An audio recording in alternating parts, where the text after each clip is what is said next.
Hello everyone and welcome back to the Community Spotlight, and I have got a treat for you this week. We're going to send out the last of the season out with a big finale with the upcoming big Sonic convention of the year, as everyone should well know, is Summer of Sonic.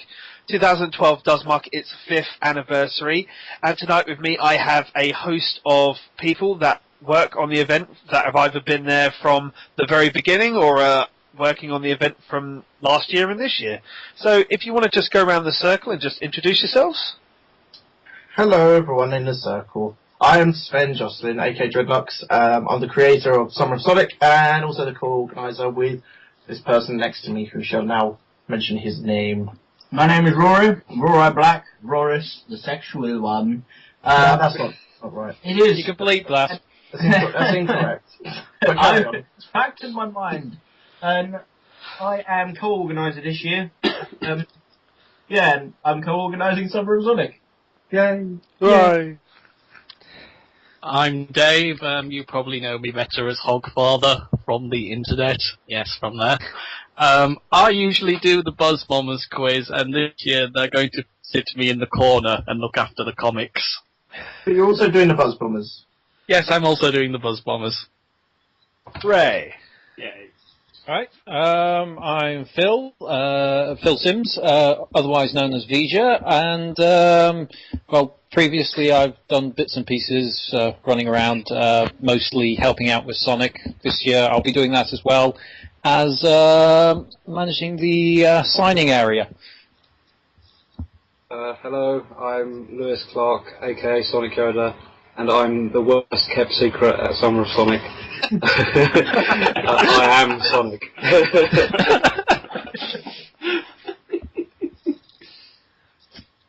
Maybe, I guess it's my turn. My name's Adam, and I'm an alcoholic. Hi, Adam. I'm alcoholics. dabble in other things. I've been stage master for Sonic for 4 years in the past, and this year I'm looking after the merchandise and not stealing it. Why steal what is already yours? And lastly, yes, hello. I'm Andrew Wilson, or Andy for short. I'm known up and down all around in the Sonic community as Tall Guy 91. Last year I was security at SOS, and now I have been promoted to the game pods. So I'm really looking forward to it. So you'll be seeing me a lot there, playing your games and stuff. Yeah, he's also Pat Sharp. And Axel from Streets of Rage 2. Yes, I am. There you go. I also You've look like Pat accepted Sharp. the roles now. Yes, I've accepted it. I've given up, so you know. well, that is the motley crew that will be joining me for the eventual future for the next 4 or so videos in the run-up of the week to SOS. And we're going to start off with part 1, as we're going to call it, with the history of Summer of Sonic for those that don't know it. Sven, this has been your baby since the get-go. So if you want to just take it away with that, how it came to be?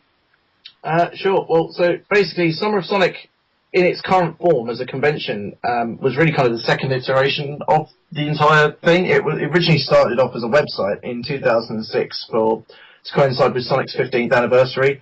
I really had this idea in my head when I was doing the Sonic Stadium, when I created it when I was 15 years old, to make a website that everyone could kind of get involved with, all the website kind of webmasters and stuff, to collaborate on the site. And when I was like wee man, before I even released the Sonic Stadium, no one would obviously listen to me. They thought my idea was crap. So I decided to, I held that off. It was a bit of a pipe dream, and then I wanted to do something special for Sonic's 15th, and that was the Summer of Sonic website, which essentially was just a big collaborative project with loads of Sonic fan site webmasters getting involved, and we had a big kind of digital birthday cards for people to sign and stuff like that. So that took off really well. And it was only a 2-week project, and many people wanted me to do it year in, year out, like waste a month of your life doing this every year. So I thought, no, I'm actually going to die if I do that. So I made it as a one-off. And then some years later, I don't think I'm obviously the first person to ever think, oh, wouldn't it be nice if there was a convention for Sonic the Hedgehog? Yeah.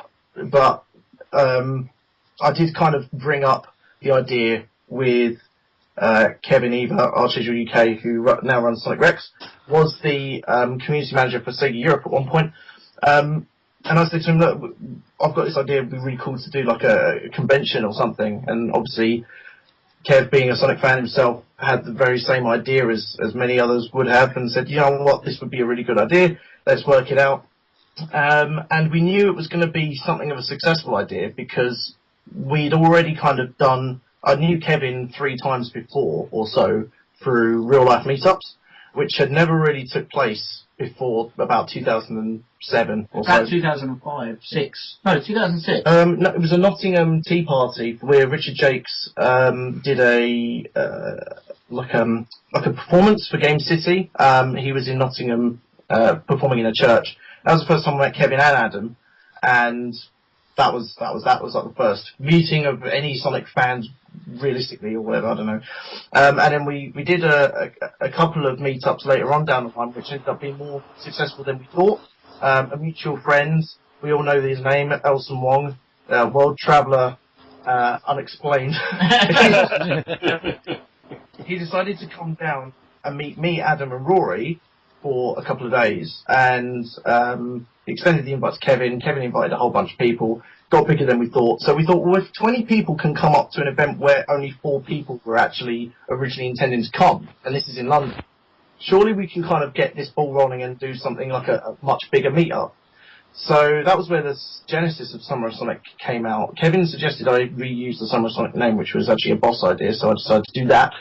And the original Summer of Sonic in 2008 convention, was basically me flinging 600 odd quid of money at a wall. We hired quite a small community hall in Dragon Hall Covent Garden, which held about 200 people, and we didn't think we were going to fit that many people in there, really. We thought it was just going to be like 20 people turn up, play a couple of Mega Drive games, but then the day happened and 300 people turned up, and we were just gobsmacked.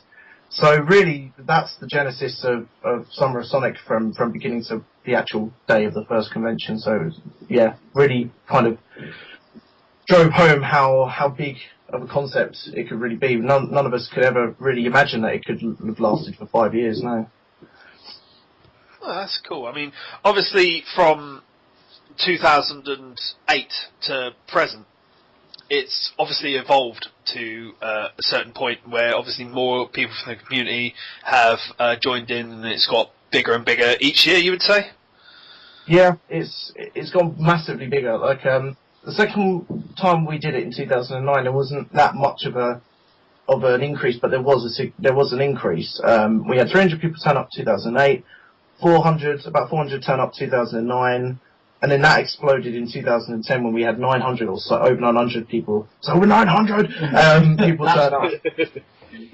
It was the coup that Adam helped secure Really Crush 40. That was a big deal for a lot of people. And then last year, 2011, I managed to secure Yuji Naka and Takashi Iizuka, among others, to come down. And that the actual people who actually came in and out throughout the doors that day was around about 1,200 people, but we had a lot of people queued up without tickets, so I would estimate the total would be about 1,500.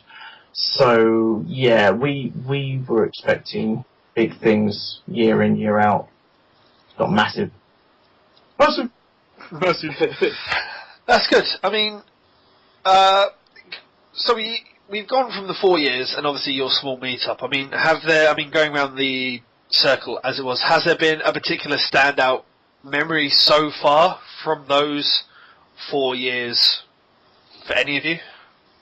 I'm going to let Rory. I'm going to pass this on to Rory and then start around the circle because I've been talking way too much. So I'll say mine last. But Rory. All right. Okay.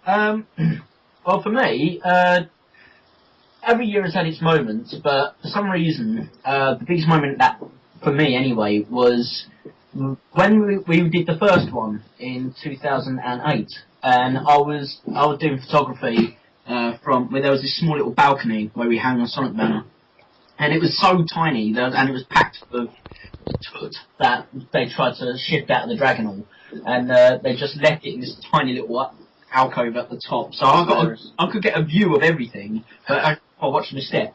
And we had TJ Davis playing with Richard Jakes. I was going to say Ricky Gervais. Yeah, Richard Jakes and TJ Davis. And weirdly enough, and I know it's a hotly sort of, what are you doing song, but actually he was singing You're My Hero. Ending theme from Sonic 3D? Yeah, that's it, yeah. And that moment for me was just solid. I was standing there, I was like, holy hot damn, we've actually gone and done it. You know, and mostly obviously due to other people such as Adam, Svend, Kevin. But it was just intense being up there, looking down at how many people there were, looking over at celebrities performing. It was something that, let's be honest, has never really been done before. Not especially for video games, and especially not for one individual character. And that moment for me was just so beautiful. Don't get me wrong, every year has had its excellent moments, but that for me was a defining moment for Summer of Sonic personally. But yeah, that for me I think would be my defining moment, was just sitting there going, hot damn, this is possible, it worked. That's cool. Dave? Oh gosh, you would ask me second, wouldn't you? The circle, you are next in line. I honestly, there's just so many, it's quite difficult to pick out one. Like, for me personally, there was Yuji Naka summoning his pens, which was quite funny. But I think one of the pretty cool ones last year that not a lot of people know about was Iizuka announcing backstage that we will find time. Basically, the signing that went on last year went on for quite a while, and somebody became ill and collapsed and wasn't very well and didn't get her stuff signed. Anyway, she was taken backstage, and we gave her water, we sort of fanned her a bit and cooled her down. And when Yuji Naka and Iizuka came back, they were obviously quite aware that this had happened. And they were a bit upset about it, and Jun was there as well, but he was sort of bouncing around as he usually does. And Naka and Iizuka were talking, and not many of us could really understand what was going on. And the Sega staff were there as well, and they were quite anxious to get them back upstage into interviews. And they were still sort of talking, shouting, and things were going on, and we weren't sure what was happening. And then all of a sudden it goes quiet, and Iizuka says something, and the translator says, Mr. Iizuka says, we will find time. And what happened then was Iizuka goes upstairs and does the rest of the interviews, and Yuji Naka and Jun go out and speak to this girl that obviously hasn't been feeling too well. And I just thought that was really cool, because I think a lot of people have this sort of impression of Iizuka being a bit not really community driven, but I mean he went up and did the work that had to be done because but it then freed up Naka and Jun to actually go and say hello to this girl that had obviously missed a chance to meet them, and I thought that was really, really cool of him. But it was just the line about, oh, we don't have time, we can't send them out again, we don't have time, coming from the Sega reps that had the contracts to make, and just Iizuka saying, we will find time. Sounds like a gimmick for a new Sonic game. We will find time. No, but there's loads of stuff. I mean, I've seen just random people sort of go out of the way to get people things that for whatever reason, and I've seen people give people gifts. And there was the one on the first one where I think it was Helen Baby won the quiz, and she got a DS and then said, "Oh, I've already got one, so he can have it," and gave it to the guy that didn't win. That was a great moment. Just stuff like that. Oh, that's cool. Phil? Oh dear. Right. One of the defining moments for me has to, I mean, it's going back to 2010, where first time we had Crush 40 on, and just when they were on stage doing their concert, and it's like, it was hot in the room, really hot, no air conditioning, common problem between years, hopefully fixed this year. But really, really hot, full of people, sweating buckets. Crush 40 on stage singing, and everyone crowding the stage singing along, and just I was up on the stairs towards the side, just looking down on all of this, and I thought, wow, this is amazing. I know it's not quite as impressive as Hogfather's stories, but I just, it's a moment that I keep going back to and remembering and thinking, wow, I think that's about the stage where I thought this has really got really big. When everyone's hot and sweaty and next to each other. I nearly did say that one for mine, actually, because that was a pretty cool moment. I probably not described it too well. I'm not good with words, but I think with the pictures that went around, I think people can actually understand what you mean. Yeah.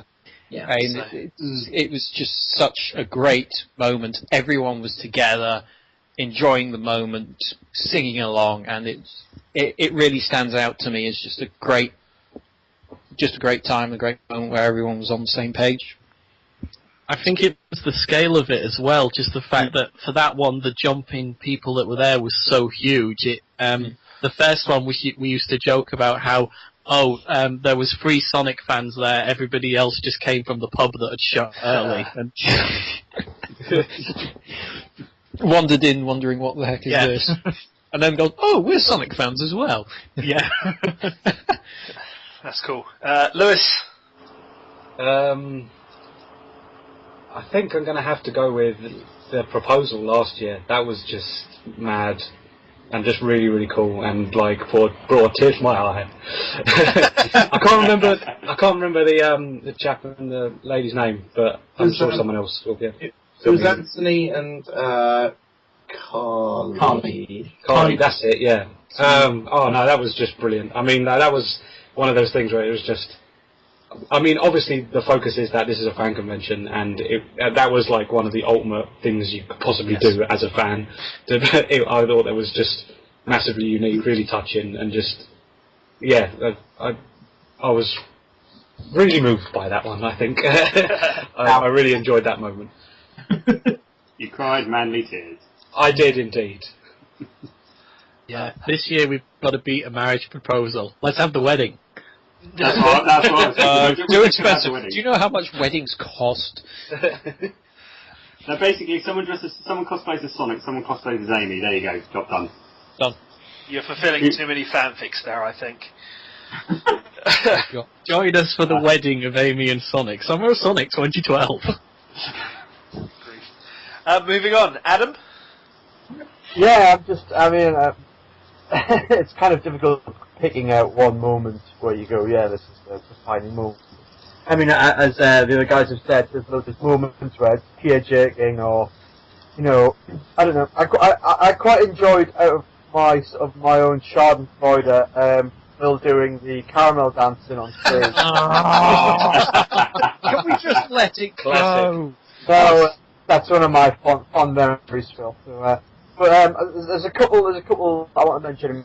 Everybody said the Push 40 concert on how big it was, magnitude. I mean, it's kind of special for me in another way, in that, sort of for my own, personal reasons, and the fact that, I think that year I'd been particularly involved in getting June and Johnny over, and I think it was sort of that realization and that moment going, holy cow, we've actually organised the Crush 40 concert. And, going back, I mean, I wish I could jump in a time machine, go back 10 years and visit 16-year-old me and go, never mind just playing this Sonic Adventure game, you'll be organising all this stuff in 10 years' time. And that was kind of I think that was the moment. I know we'd had 2 similar Sonics before that, but that was kind of the moment where it's sort of a realisation or a dawning realization that you're actually involved in this, and this thing's spiraled as it not spiraled out of control, but it's inflated at a rate that, as Svend said, nobody expected. And I think last year as well, just the 20th anniversary, I think that event tied the whole thing up for me. I think it was like 20 years, and that was kind of like a nice sort of milestone, a marker, and an end of one era and the beginning of another. But just little things like June, going out and meeting the crowd. I mean, as Svend said, we had, 300 people outside in the crowd. just things like, I mean, this is the sort of the caliber of the fans and the guests that we have. I mean, June came out and was signing autographs along the queue. Sonic was out there as well. I didn't see Lewis at the same time though. I don't know. You know, you know, they were all out, you know, and posing with the fans. And that's kind of what it was all about. It's not. It's really nice to see that people, once they come to this venue, it's not just quick push and shove, who can get the games first, who can get signing first. It's sort of a really nice community. Everybody's really friendly, and considering the amount of animosity that there has been online in the past 5 years within the Sonic community, it almost dissolves and it's forgotten about when you set foot into that room. And that's one of the things that I really love about Summer Sonic. I do like to think that Summer of Sonic does dissolve those feelings. Like, I mean, just 5 years ago, before Summer of Sonic, there was a lot of sort of, what are Sega doing, they don't know what they're doing, and lots of hype for the newer Sega games, and especially Sonic games. I think with Summer of Sonic, it has dissolved a lot of that. It does help that the games have improved in quality over the years, but I think a lot of people appreciate the games more now that there is a more closer connection between the company and the fans. I do agree with that. Sonic's been really key to that. I think Summer Sonic's been really key to bridging the gap between Sega and the fans. I know Kevin, Sega, was doing a lot of community events, and just to sort of like the build-up of all of these events sort of made it's made sort of like these big faceless people like Izuka-san and Naka-san. It's humanized them a little bit, and the communication's just so much better, and it's the way forward, really, I think. Yeah. I mean, how slander the man that can find time? I mean, I do agree wholeheartedly with the point. I do think that I remember seeing a lot of when we go back to last year, where we had Izaka, Yuji Naka and Izuka, and basically there was a lot of animosity because I remember seeing a lot of people saying they were going to ask Izuka this and that about how he trashed the franchise, and then when he was there doing the Q&A with Svend on the stage, he seemed a bit more. It seemed that he got opened up to the fans and they understood him a bit more due to that Q&A, and I don't think he's had as much animosity coming from people post that. I would agree with that. Yeah, I agree. Yeah. I think even the very first Summer of Sonic, though, there was people knew who was going to be there, and people saying, "Oh yeah, I'm going to go to it. I'm going to go to it." And just afterwards, you could feel on various forums that there was a change in how people were talking to each other. You could just see it, and I think with was it 2009 and 2010, it was even more so. You could just feel that certain relationships had changed dramatically. Well, if anything, Summer of Sonic starts them as well. Yes. The amount of friends I've got through this convention has just been definitely. amazing. I agree. I totally agree. Andy, have you had a defining moment for you? I've had loads. But you'll probably be like an hour and a half until, I finish. So have you had one? I've had one, yes. But I've had a couple. I mean, mainly the first one because my first Summer of Sonic was 2010. So, and I've seen like all the previous SOSs on YouTube, and I've been thinking to myself, I really want to go, being like a hyped up teenager, just because Sonic's been my massive favourite video game / cartoon character for like ever since I was 5 years old. And I was going to go to the 2009 one, but I couldn't because work issues. But when I finally got the chance to go to 2010, I was so hyped and looking forward to it. And I knew I was speaking to a few people on Skype and Steam and all that beforehand, and finally getting to meet them face to face for the first time, it was amazing. And we all, we had the same thing in common. We just basically hit it off right from the start.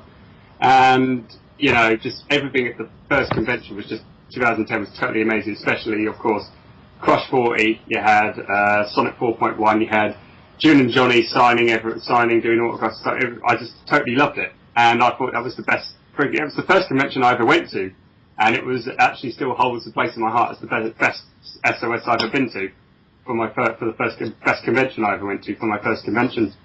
And for my last year one, because I was doing security, Yeah. So mostly people were walking past me saying, "Is this the toilet?" I'm like, "No, this is the VIP bit. Toilet's over there."